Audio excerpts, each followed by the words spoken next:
Bismillahirrahmanirrahim. Assalamualaikum warahmatullahi wabarakatuh.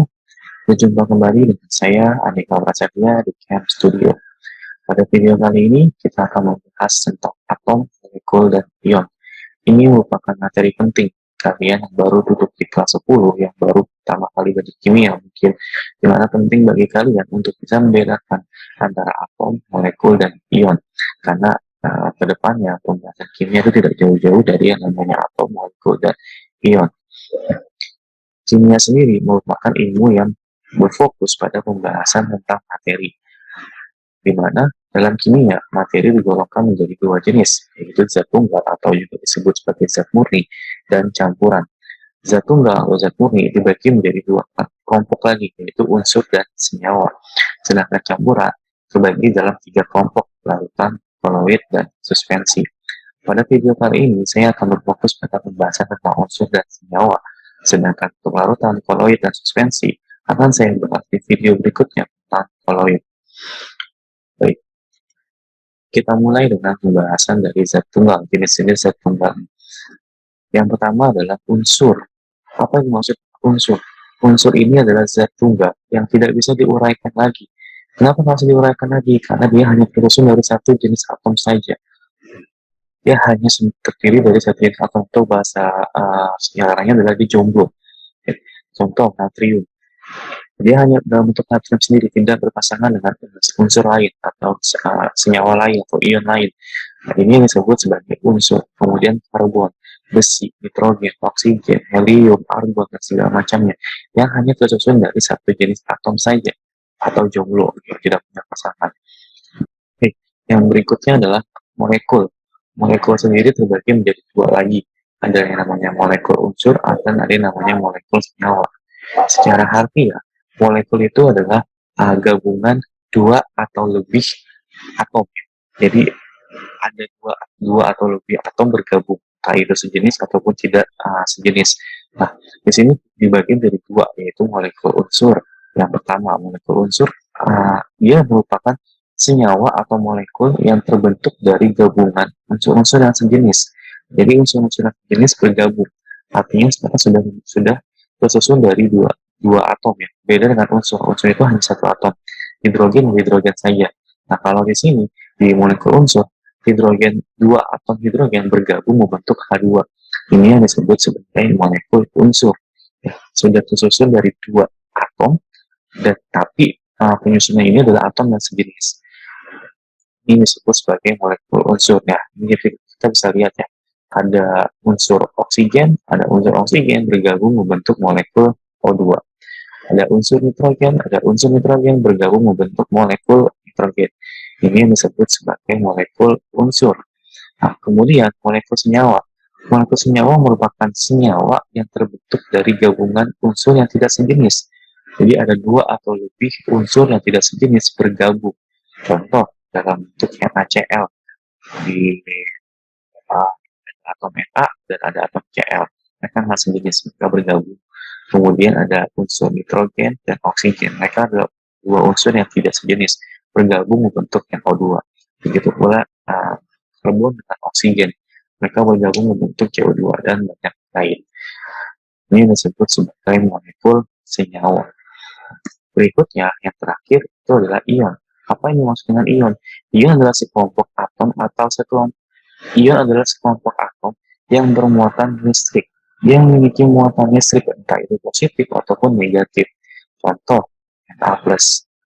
Jadi kalau unsur Na saja tidak memiliki muatan entah itu positif ataupun negatif, molekul unsur adalah unsur yang sejenis bergabung membentuk senyawa.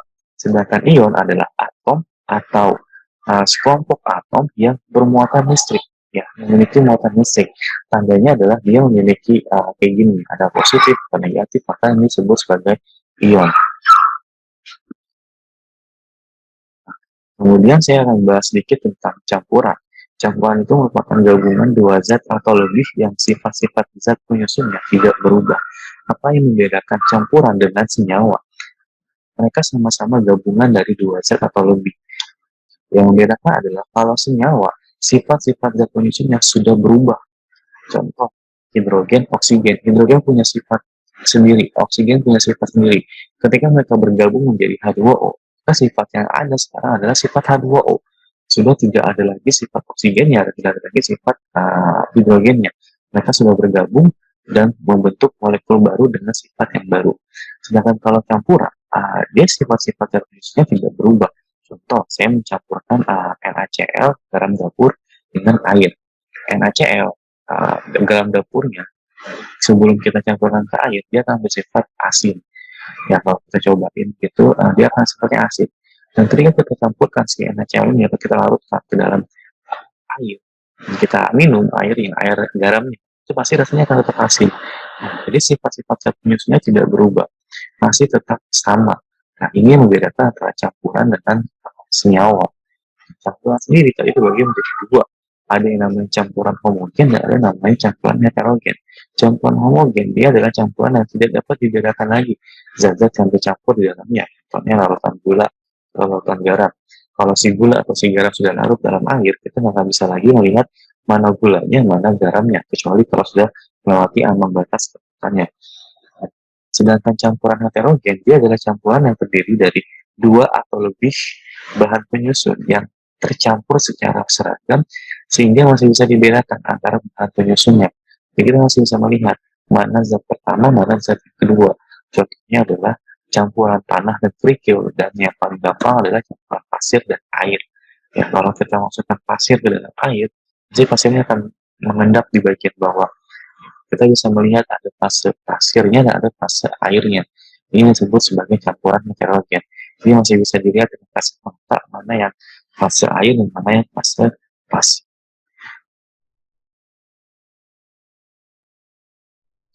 Berikutnya kita akan pelajari tentang bagaimana menentukan jumlah atom dalam satu senyawa. Karena kan senyawa itu tersusun dari gabungan beberapa jenis atom. Nah, kan kita akan memfokuskan tentang bagaimana menentukan jumlah atom-atom yang terdapat dalam satu senyawa. Hal-hal yang perlu diperhatikan sebelum kita menentukan jumlah atom dalam senyawa adalah yang pertama, itu koefisien reaksi. Koefisien reaksi itu apa? Dia adalah bilangan yang terletak di depan rumus kimia. Biasanya dia adalah angka yang terletak di depan rumus kimia yang berguna dalam penyetaraan dan perhitungan kimia. Bilangan ini menunjukkan jumlah molekul yang ada di belakangnya.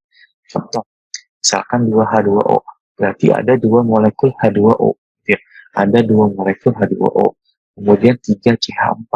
Artinya ada 3 molekul CH4.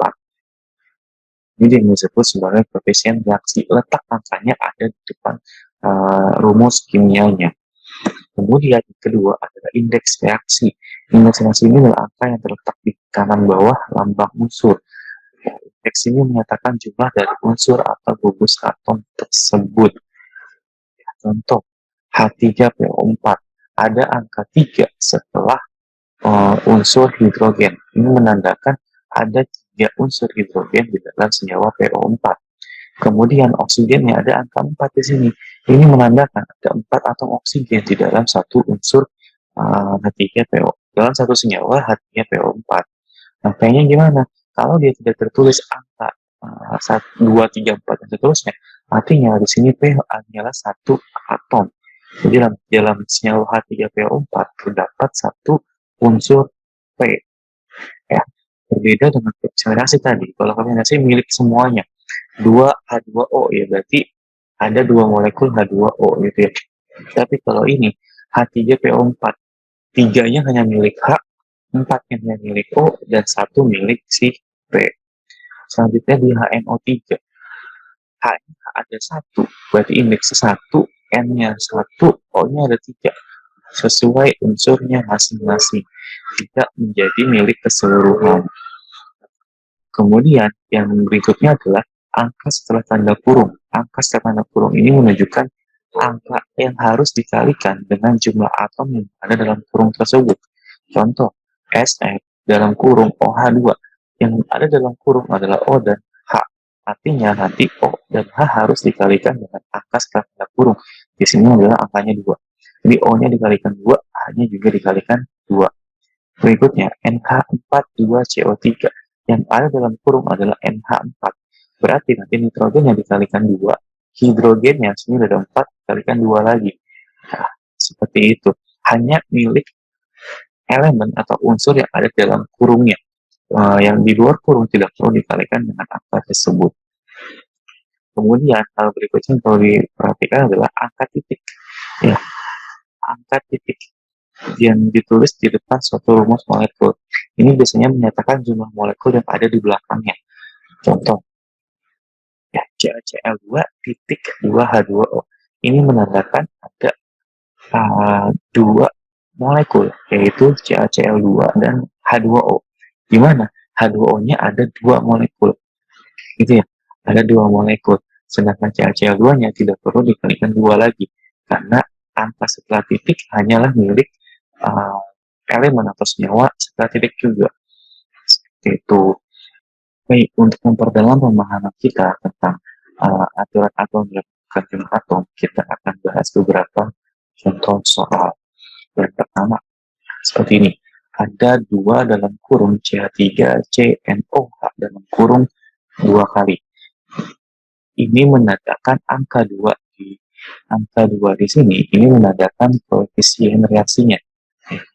Koefisien reaksi yang menandakan bahwa ada dua atom si CH3CNOH dalam kurung dua kali. Jadi nanti jumlahnya akan ditambah atau dikalikan 2 sesuai dengan koefisien reaksinya. Nah, sekarang kita tinggal uraikan saja. Ada unsur apa saja yang ada di dalam satu senyawa ini. Ya, ada unsur C, ada unsur H, dan ada unsur N serta unsur O. Dan ini juga sama ya. Ada C, H, N, dan O. C-nya kita hitung. Di dalam kurung ada satu C, kemudian ada C lagi di sini. Artinya, di dalam kurung terdapat dua atom karbon. Karena dia tidak ada dalam kurung dan ada angka setelah tanda kurungnya, maka seluruh elemen yang ada dalam kurung ini perlu dikalikan dengan angka di luar kurungnya. Berarti di sini 2 dikalikan 2. Berarti terdapat 4 atom karbon. Di sini juga sama. Berarti terdapat 2 kali 2 sama dengan 4 atom karbon. Artinya, secara total terdapat 8 atom karbon. Kemudian, kita pindah ke hidrogennya.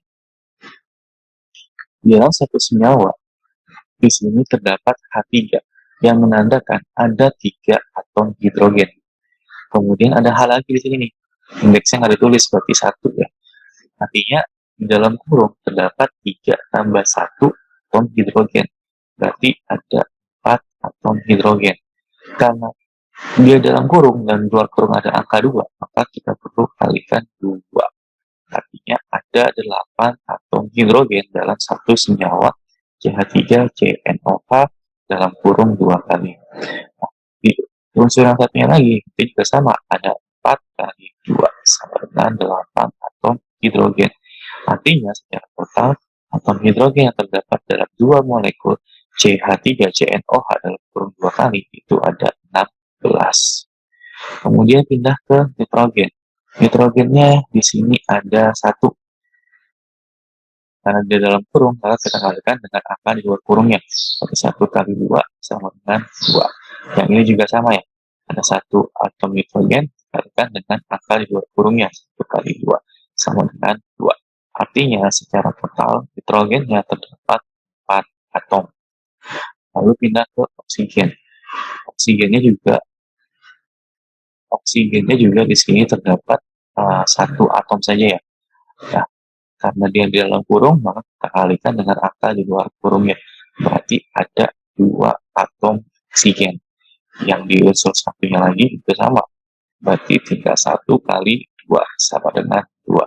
Artinya secara total terdapat oksigen sebanyak 4 buah. Lalu tinggal kita tambahkan 8 tambah 16, 24, 24 tambah 4, 28, 32. Jadi secara total dalam 2 molekul CH3CNOH dalam kurung 2 kali terdapat 32 atom. Mudah ya? Baik, kita masuk ke soal yang kedua. Nah, Soal kedua ini lebih sederhana. Mg dalam kurung HCO3 dua kali. Ingat, angka di dalam kurung, angka setelah tanda kurung hanyalah milik unsur-unsur yang di dalam kurung. Nah, dalam hal ini, si magnesium tidak terdapat di dalam kurung. Artinya, magnesium tidak perlu dikalikan 2. Sekali lagi, angka setelah tanda kurung hanyalah milik atom-atom di dalam kurung. Berarti, dalam kasus ini, ada unsur magnesium, ada unsur hidrogen, karbon, dan oksigen. Magnesiumnya berapa? Di sini magnesium indeksnya 1 ya.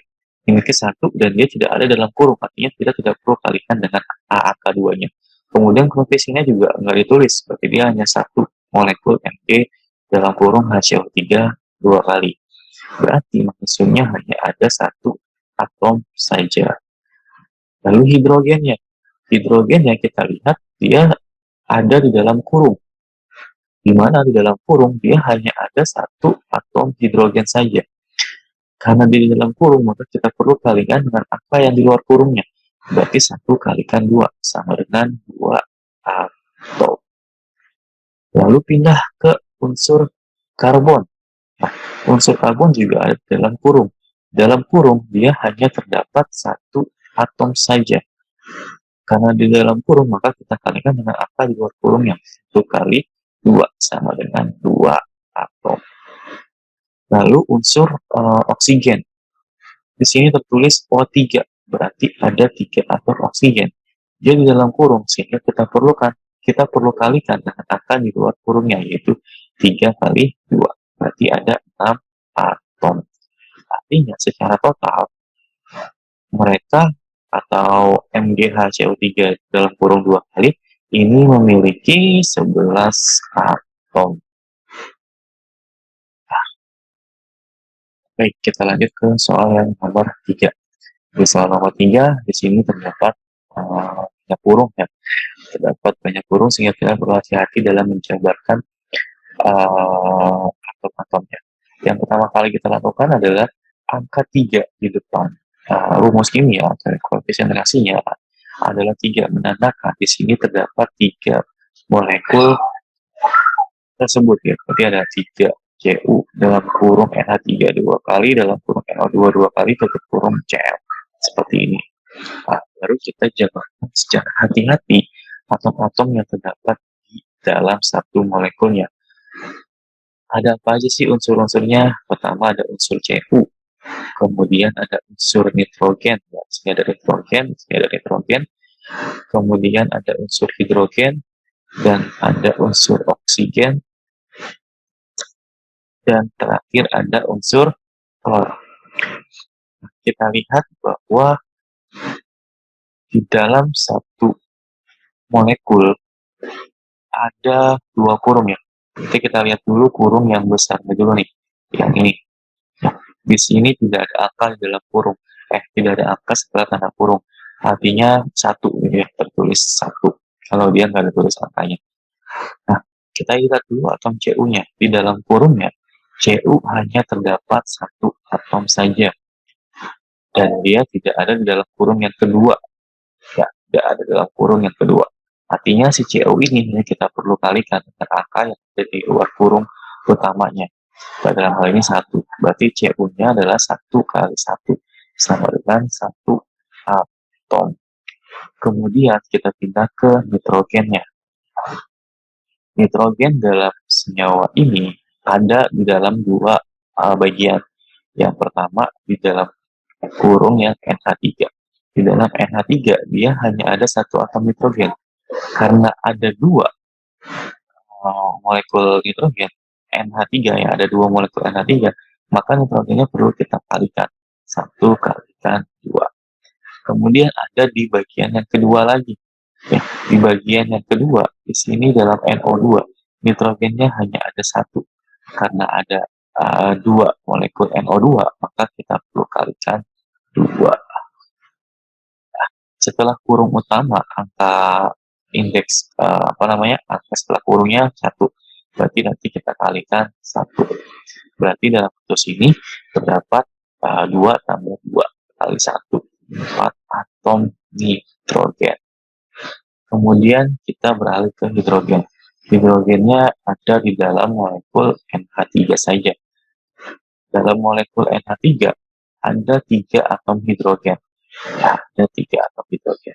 Karena dia di dalam kurung, setelah tanda kurung ada angka 2, maka kita perlu kalikan 2. Nanti terdapat 6 atom hidrogen.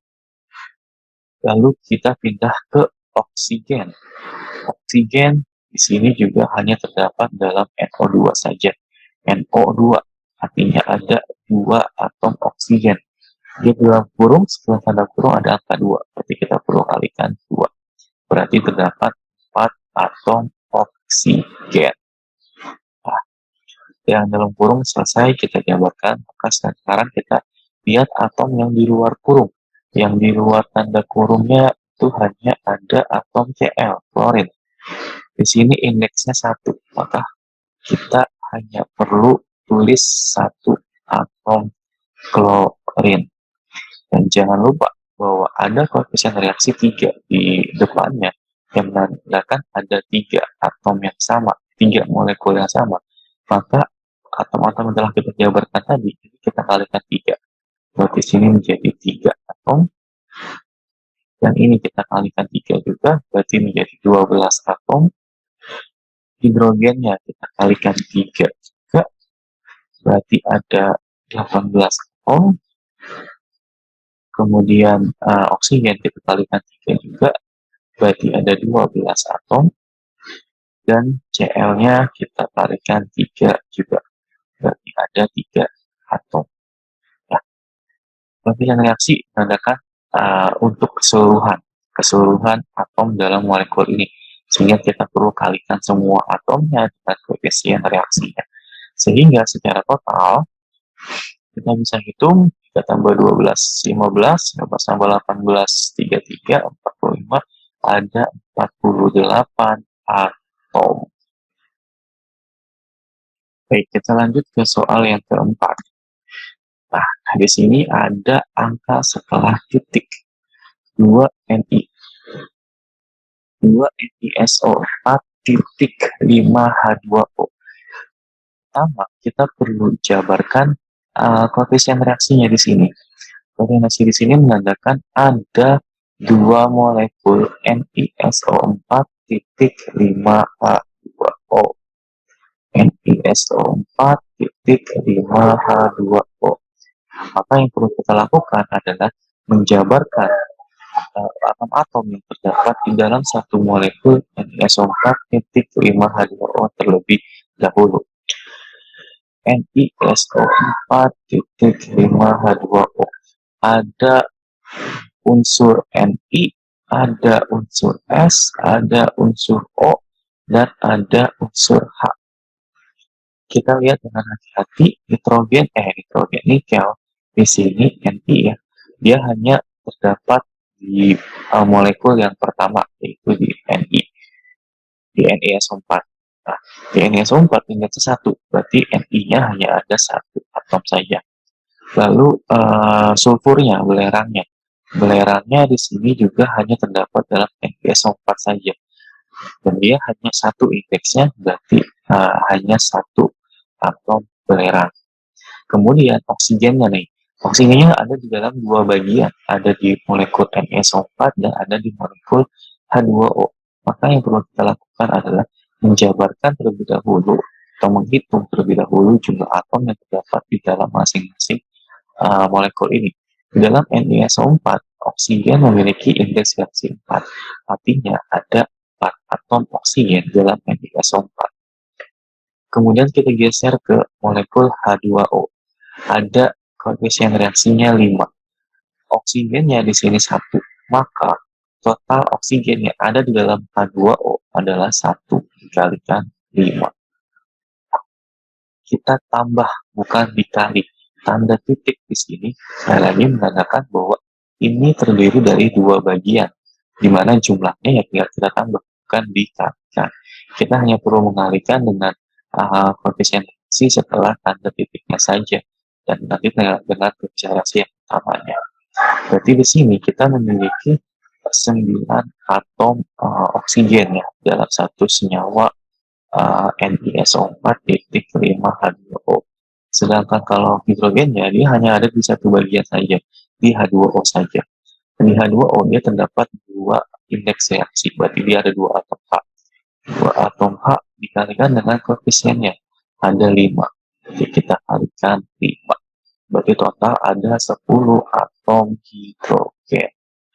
Nah, ini untuk satu molekul NiSO4.5H2O. Karena dia ada dua molekul yang ditandai dengan koefisiennya 2, maka kita perlu kalikan 2. Berarti Ni-nya 1 kali 2 berarti 2. Kemudian S-nya juga 1 kali 2 berarti ada 2 atom. Oksigennya berarti 9 kali 2 ada 18 atom. Hidrogennya berarti 10 kali 2 berarti ada 20 atom. Secara total maka terdapat 38,42 atom.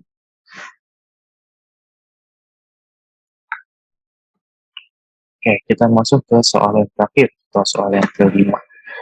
Di sini ada 10 dalam kurung NH4 dalam kurung 3PO4 titik 2 NiSO3. Makin rumit ya molekulnya ya. Oke. Pertama kita keep bahwa angka 10 di sini adalah milik mereka secara keseluruhan karena dia koefisien reaksinya. Maka kita perlu menjabarkan atom-atom yang terdapat dalam dua bagian. Dalam hal ini, bagian pertama ada NH43PO4 dan bagian kedua ada 2 NiSO3. Di dalam NH4 dalam kurung 3PO4 ada unsur N, H, P, dan O. Nitrogennya dalam kurung indeksnya 1, berarti hanya ada 1 atom nitrogen. Tapi setelah tanda kurung ada angka 3. Artinya perlu kita kalikan 3.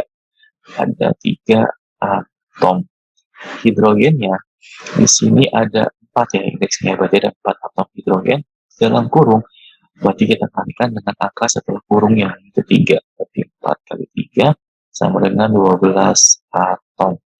Nah, fosfornya di sini dia sudah di luar kurung ya, dia tidak perlu dikalikan 3 lagi. Karena angka 3 hanya milik elemen yang ada di dalam kurungnya saja. Fosfor di sini indeksnya 1, berarti hanya 1 atom. Nah, oksigen di sini ada 4 indeks reaksinya, berarti ada 4 atom oksigen. Tidak perlu dikalikan dengan angka 3 lagi ya, angka 3 sekali lagi, ini hanya milik NH4. Berarti oksigennya hanya ada 4 atom. Ini di bagian yang pertama.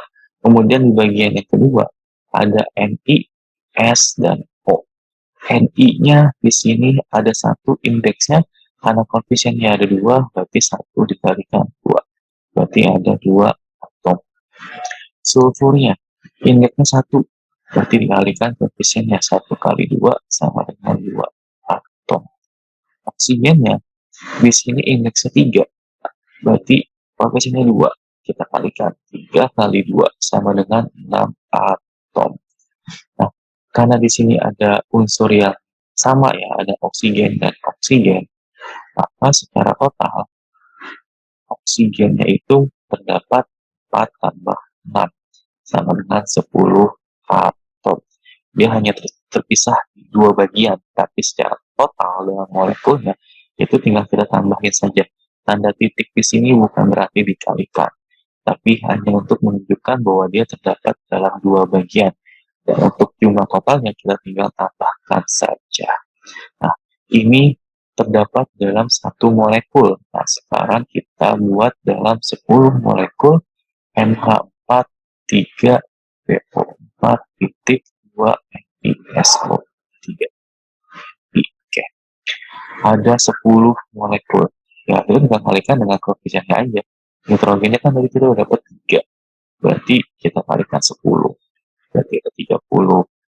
Hidrogennya kita udah punya 12, kita kalikan 10. Berarti ada 120. Kemudian fosfornya ada 1, kalikan 10. Berarti ada 10. Kemudian Ni ada 2, ada 10 molekul berarti kali 10, ada 20. Terus sulfurnya dia ada 2 kali 10 sama dengan 20. Dan terakhir oksigennya ada 10 atom, berarti kita kalikan 10. Total ada 100 oksigen. Nah, secara total berarti ini terdapat berapa nih? 150, 160, 180, 200, terdapat 300 atom. Oke, sekian pembahasan video kali ini. Jika ada yang kurang paham atau ada yang belum paham, bisa diulang lagi videonya atau bisa ditanyakan di kolom komentar. Nah, sekian dari saya. Wassalamualaikum warahmatullahi wabarakatuh.